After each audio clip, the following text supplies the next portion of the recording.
بسم اللہ الرحمن الرحیم۔ السلام علیکم۔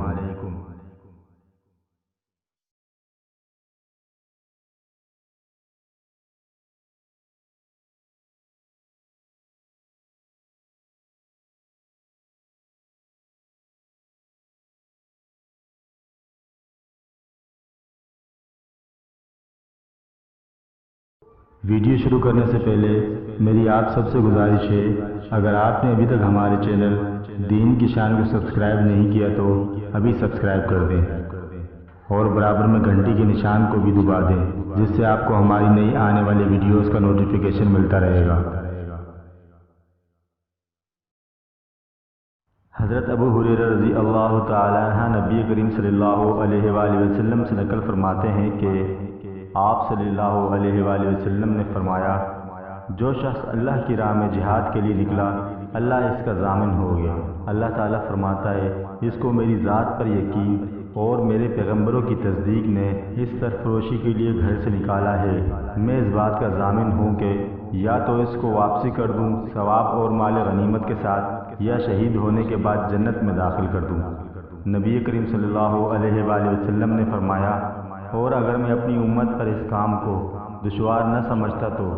لشکر کا ساتھ نہ چھوڑتا، اور میری خواہش ہے کہ اللہ کی راہ میں مارا جاؤں، پھر زندہ کیا جاؤں، پھر مارا جاؤں، پھر زندہ کیا جاؤں، پھر مارا جاؤں۔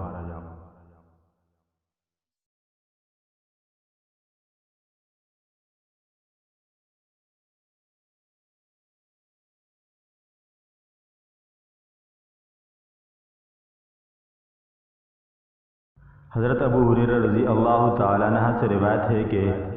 نبی کریم صلی اللہ علیہ وآلہ وسلم نے فرمایا، جو کوئی رمضان میں راتوں کو ایمان رکھ کر اور ثواب کے لیے عبادت کرے، اس کے اگلے گناہ بخش دیے جائیں گے۔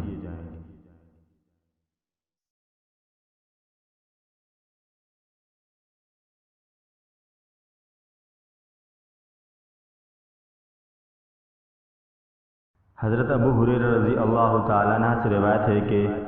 نبی کریم صلی اللہ علیہ وآلہ وسلم نے فرمایا، جس نے رمضان کے روزے ایمان اور خالص نیت کے ساتھ رکھے، اس کے پچھلے گناہ بخش دیے جائیں گے۔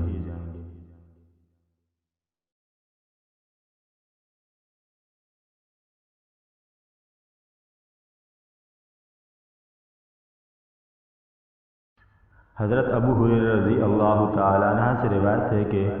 نبی کریم صلی اللہ علیہ وآلہ وسلم نے فرمایا،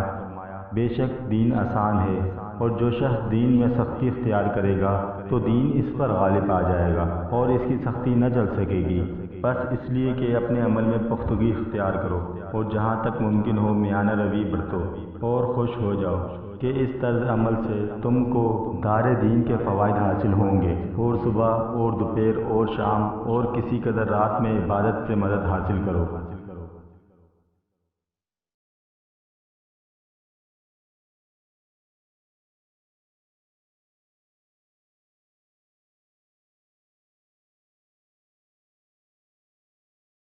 حضرت براء بن عازب رضی اللہ تعالیٰ عنہ نے خبر دی کہ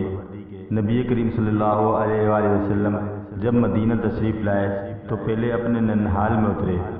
جو انصار تھے، اور وہاں آپ صلی اللہ علیہ وآلہ وسلم نے 16 یا 17 ماہ بیت المقدس کی طرف منہ کر کے نماز پڑھی، اور آپ صلی اللہ علیہ وآلہ وسلم کی خواہش تھی کہ آپ کا قبلہ بیت اللہ کی طرف ہو۔ جب بیت اللہ کی طرف نماز پڑھنے کا حکم ہو گیا تو سب سے پہلی نماز جو آپ نے بیت اللہ کی طرف پڑھی عصر کی نماز تھی۔ وہاں آپ صلی اللہ علیہ وآلہ وسلم کے ساتھ لوگوں نے بھی نماز پڑھی۔ پھر آپ کے ساتھ نماز پڑھنے والوں میں سے ایک آدمی نکلا اور اس کا مسجد بنی حارثہ کی طرف گزر ہوا تو وہ لوگ رکوع میں تھے، اور وہ بولا کہ میں اللہ کی گواہی دیتا ہوں کہ میں نے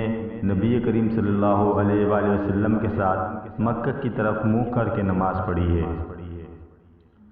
یہ سن کر وہ لوگ اسی حالت میں بیت اللہ کی طرف گھوم گئے، اور جب نبی کریم صلی اللہ علیہ وآلہ وسلم بیت المقدس کی طرف منہ کر کر نماز پڑھا کرتے تھے، یہود و نصارہ خوش ہوتے تھے، مگر جب آپ صلی اللہ علیہ وآلہ وسلم نے بیت اللہ کی طرف منہ پھیر لیا تو انہیں یہ امر ناگوار گزرا۔ زبیر کہتے ہیں کہ ہم سے ابو اسحاق نے برا سے یہ حدیث بھی نقل کی ہے کہ قبلے کی تبدیلی سے پہلے کچھ لوگ انتقال کر چکے تھے، تو ہمیں یہ معلوم نہ ہو سکا کہ ان کی نمازوں کے بارے میں کیا کہا گیا۔ تب اللہ تعالیٰ نے یہ آیت نازل کی۔ وَمَا كَانَ اللَّهُ لِيُضِيعَ إِيمَانَكُمْ،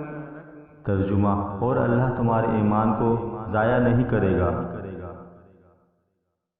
دوستو، اس ویڈیو کو دوسروں تک ضرور پہنچائیں تاکہ دوسرے بھی سنت کے مطابق عمل کریں اور اس کا اجر آپ کو بھی ملتا رہے گا۔ جزاک اللہ۔